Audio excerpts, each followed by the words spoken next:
निवडणुका कुठलेही असो, संजय राऊत यांचं रडगाणं सुरू असतं आणि निवडणुकीच्या अगोदर ते जेव्हा रडतात तिथे भारतीय जनता पार्टी महायुतीचा विजय निश्चित असतो. स्थानिक स्वराज्य संस्थेच्या निवडणुका न्यायालयाच्या आदेशानुसार येत्या 31 जानेवारीच्या आत निश्चित सरकार घेण्यासाठी हालचाली चालू आहेत. पण रडायला चालू केलंय संजय राऊतांनी.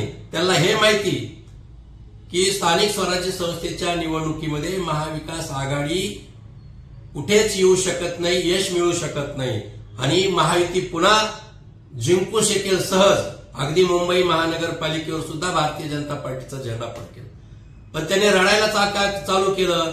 आता निवडणूक आयोगाने मध्य प्रदेशातून ईव्हीएम मशीन 25,000 मागवल्या. ही तर प्रक्रिया आहे प्रशासनाची. निवडणूक आयोग असेल, सरकार असेल, जेव्हा जेव्हा पोलीस मागवावं लागते. परराज्यातून मागवले की हे महाशय काय म्हणतात, ईव्हीएम मशीन. मला त्यांना हे सांगायचंय, उपराष्ट्रपती पदाची निवडणूक बॅलेट पेपरवर काल परवा झाली. 20 मतं तुमचेच फुटले. क्रॉसिंग वोटिंग झालं.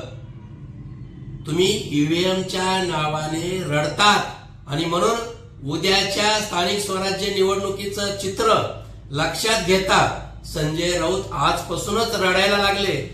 फरक एवढाच आहे की त्यांच्या डोळ्यातले अश्रू आज दिसत नसले तरी सामना अग्रलेखाच्या माध्यमातून त्यांचं रडगाणं सुरू झालं हे नक्की.